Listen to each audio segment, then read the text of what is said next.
Hello, LifeFit virtual members, and welcome to this virtual wellness workshop on self-compassion. This workshop is based on the work of Dr. Kristin Neff, who is an expert in the area of self-compassion. And I first became familiar with Dr. Neff's work by listening to one of my favorite podcasts called The Happiness Lab with Dr. Laurie Santos out of Yale University. And she interviewed Dr. Kristin Neff about the concept and the topic of self-compassion. And I really appreciated what Dr. Neff had to share and thought it was so powerful, especially given this current context of the pandemic and the power of our ability to offer ourselves self-compassion and how that can change the lens with which we view ourselves and with which we approach our day-to-day activities. So an overview of the workshop, we'll first define what is self-compassion, and then we'll talk about how do we practice self-compassion? What are some of the key components and how can we put it into practice on a regular basis? And then we'll finish the workshop with a self-compassion meditation. And this is a meditation that you can use anytime you feel like you would want or need it. So first, what is self-compassion? It's first being aware that we are struggling or suffering. So rather than ignoring or stuffing down the emotion, it's creating and cultivating an awareness of it and holding that struggle or suffering, the pain or the discomfort, holding it in awareness, and then offering ourselves warmth, care, and kindness in response. The same type of compassion that we might offer to a loved one or to one of our colleagues, our friends, offering ourselves that same response when we're dealing with a difficult time or working our way through a difficult situation. So self-compassion is the opposite of judgment, criticism, and ignoring. I think many of us are very familiar with self-judgment and self-criticism. I know it's easy for me to slip into that type of self-dialogue where I want to be critical of my actions. And if I am going through a hard time or a difficulty, I'm rather than offering myself warmth and understanding, I might be more harsh or critical in terms of criticizing why I'm in that circumstance or how I let things get that way. And so it's a shift in the perspective that we take toward ourselves and in the dialogue that we have in our own minds toward ourselves. What self-compassion is not, it's not self-pity. So it's not feeling sorry for yourself. It's not then throwing a pity party, woe is me, I'm the only one in the world who's suffering, I'm the only one who's going through this type of unfortunate circumstance. In fact, it's the opposite of that. Self-compassion helps us become more aware of our common humanity and our shared human experience, that everyone suffers and everyone is suffering in some way, some much more than others. And it helps us to then put our suffering in perspective. Self-compassion is also not self-indulgence. I think it can be misperceived as that once in a while. And in terms of self-indulgence being, well, I'm feeling stressed out or anxious or I'm feeling uncomfortable, so I'm just going to disconnect and watch TV all day, or I'm just going to disconnect and turn my attention elsewhere in another indulgence. And that's not what self-compassion is. We're going to talk about how self-compassion is really holding in awareness the feelings, but keeping them at enough of a distance that we're not overindulging in them or overindulging ourselves by disconnecting. Self-compassion is also not self-esteem. So self-esteem is our evaluation of ourself, our perception of ourselves, our concept or feeling of self-worth. Self-esteem, self-worth is separate from self-compassion. So self-compassion is not an evaluation of ourselves. It's an approach that we take toward ourselves as we're dealing with difficult situations or circumstances. Self-esteem tends to fluctuate with really what's happened most recently and how we evaluate ourselves based on that. So self-compassion is not self-esteem either. Moving into 3 elements of self-compassion, and we're going to unpack each of these in a little bit more detail. Self-kindness versus self-judgment, common humanity versus isolation, and you already heard me talk about both of those concepts previously, and mindfulness versus over-identification. So let's work our way through all 3 of those elements. First, self-kindness versus self-judgment. As I already shared in the definition of self-compassion, we're offering ourselves kindness, warmth, and understanding rather than ignoring our pain or giving ourselves a hard time for feeling the way that we do or going through the situation or circumstance that we are. So it's extending self-kindness. It's realizing that we are imperfect and that imperfection is inevitable, and that when we fall short, because inevitably it's going to happen that we fall short, perfection is not attainable, then we have the opportunity to respond to ourselves positively with that warmth and understanding and kindness. So seeing it as that, as an opportunity. When failure happens, when imperfection happens, when disappointment happens, viewing those situations or circumstances as an opportunity to practice and extend ourselves self-compassion. And then lastly, setting ourselves up for realistic expectations. So again, not expecting perfection and really analyzing that. So as we go into different tasks or situations, making sure that we're keeping our expectations of ourselves and others, but ourselves especially, in perspective, and that we're setting ourselves up to have realistic expectations. And when we deal with disappointment, because of course that's inevitable as well, then approaching from a lens of kindness versus judgment. Common humanity versus isolation. What self-compassion allows us to do is it allows us to recognize that suffering and personal flaws are a part of the shared human experience. We all suffer, we all have flaws, we all have imperfections.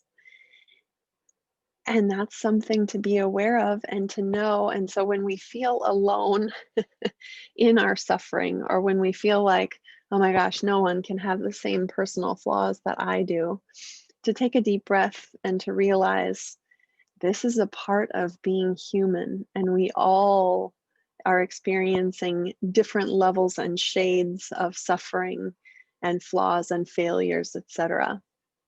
We're not alone. We're not alone in our experience of suffering or of disappointment. And that helps to pull us out of isolation, right? Whereas self-pity and self-indulgence are more isolated activities or more isolated approaches to suffering or disappointment. So that's where self-compassion is different than self-pity or self-indulgence. It's not an isolating exercise. It's an exercise in recognizing that this is a shared experience. Mindfulness versus over-identification. Those of you who are familiar with mindfulness know that when we practice mindfulness, we're practicing holding our thoughts and our emotions in awareness so that we can see them clearly, but we're holding them out like I am now at an arm's distance so that we're not attaching to them either. And we examine them with an openness and a non-judgment. So we're not ignoring them, we're aware of them, but that awareness that we hold them in is open and not judgmental. And that's in mindfulness, that's with all of our thoughts or emotions, the positive, the pleasant, the negative, the unpleasant. So when we're exercising self-compassion, we're usually addressing our response to a negative emotion or a negative thought. And so it helps to practice mindfulness, and mindfulness is a part of self-compassion because we're holding those thoughts and those emotions in awareness, openness, and non-judgment.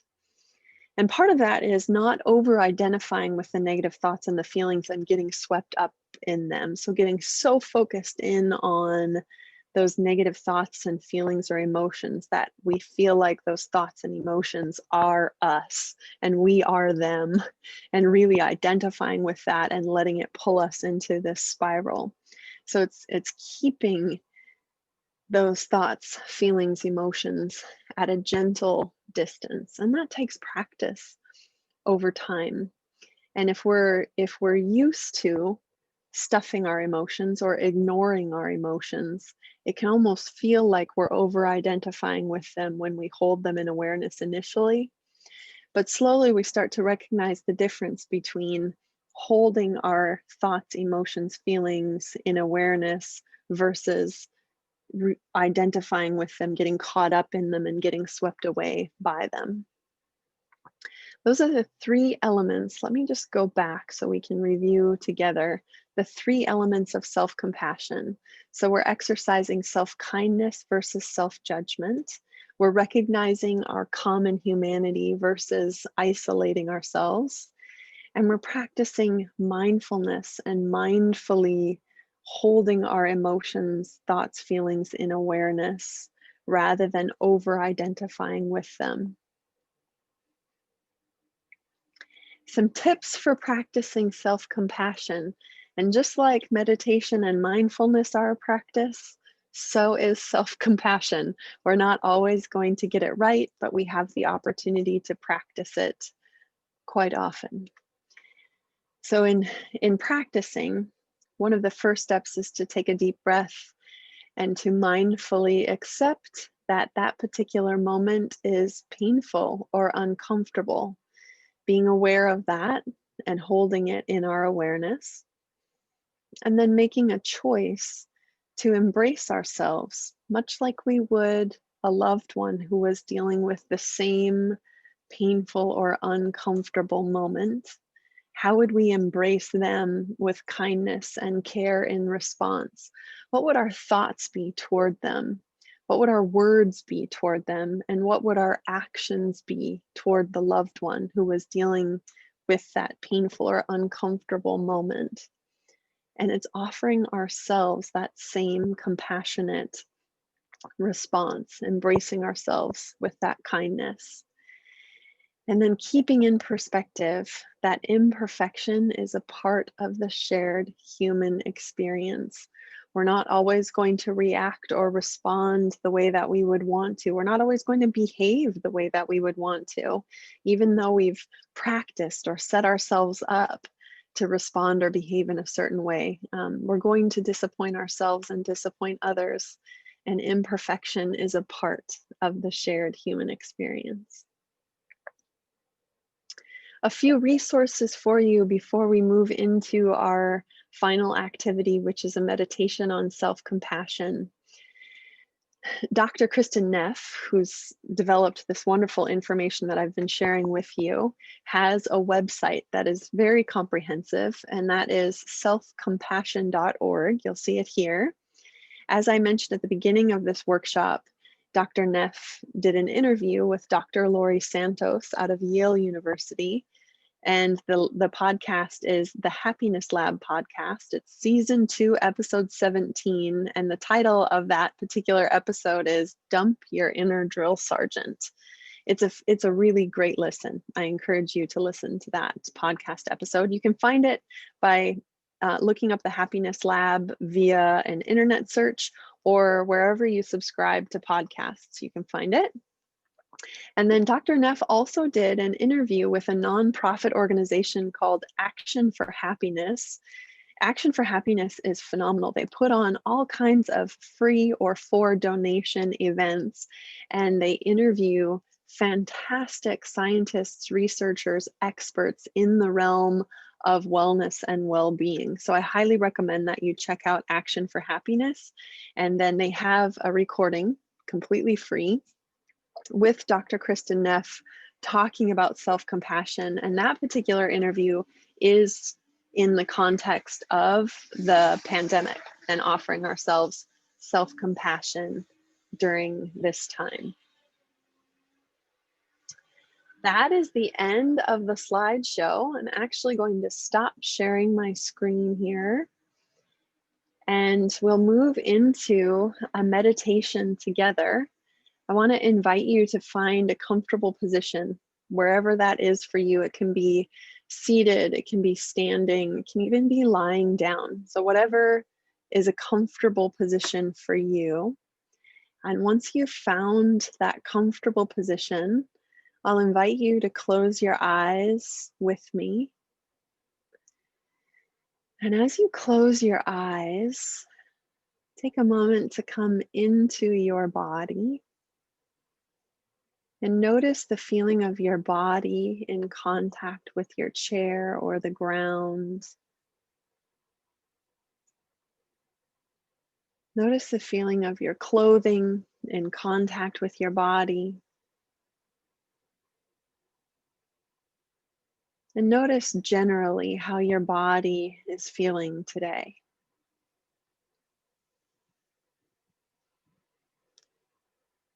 Then shift your attention to your breath. Notice where you feel your breath in your body.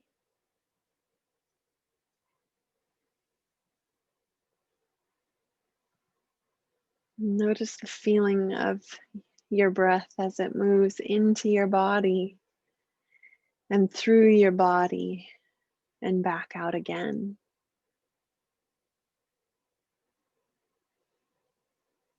And as you continue to follow your breath in and out of your body,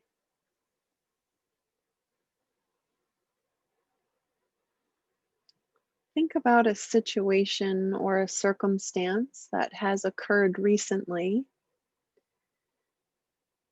that was painful or disappointing,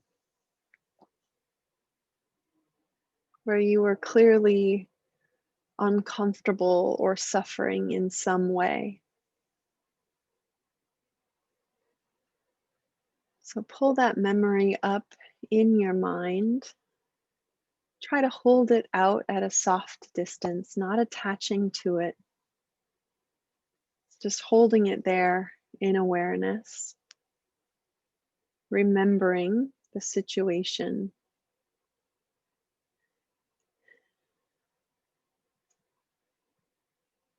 And as you continue to remember that situation or circumstance and to see that memory in your mind,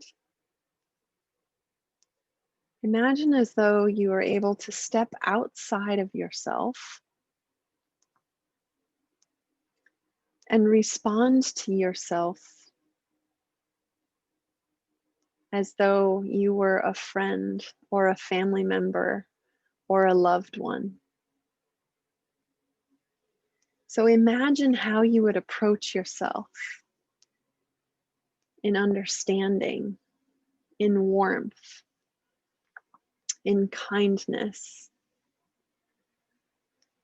What thoughts would you think as you approached yourself from a self-compassionate perspective? What words would you speak to yourself?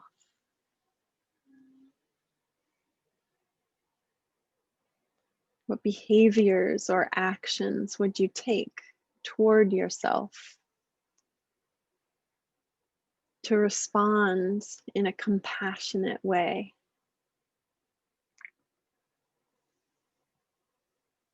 And watch that little movie play out in your mind.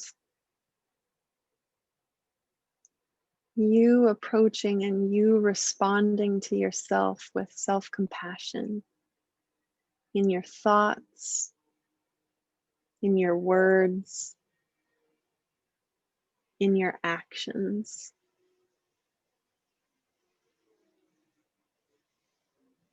What would that look like as you watch it play out in your mind?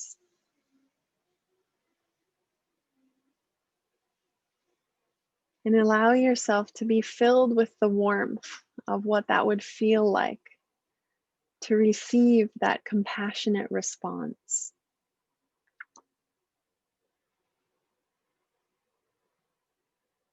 And now imagine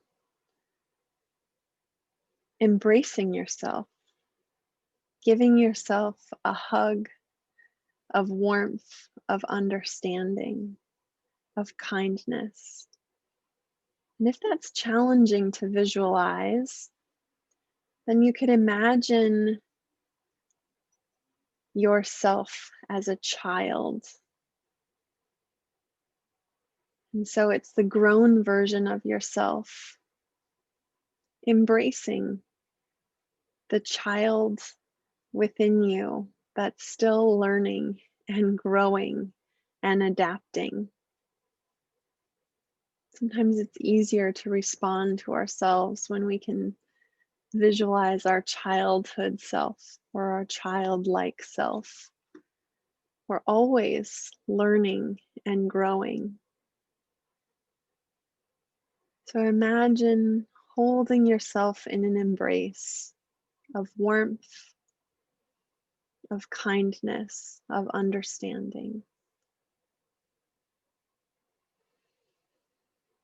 And then slowly let that visualization fade from your mind. Draw your attention back into your breath.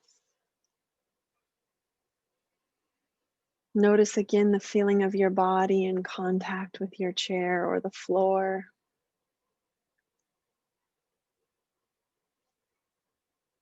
And whenever you're ready, slowly blink your eyes back open. Thank you so much for joining me for this wellness workshop on self-compassion. I hope that you are able to find ways of exercising self-compassion with yourself and for yourself on a regular basis. Please don't hesitate to reach out with any questions. And I will conclude in sharing one of my favorite loving kindness mantras with you in this new year, which is, may you be happy, may you be healthy, may you be safe, may you be peaceful and at ease. Be well, my friends.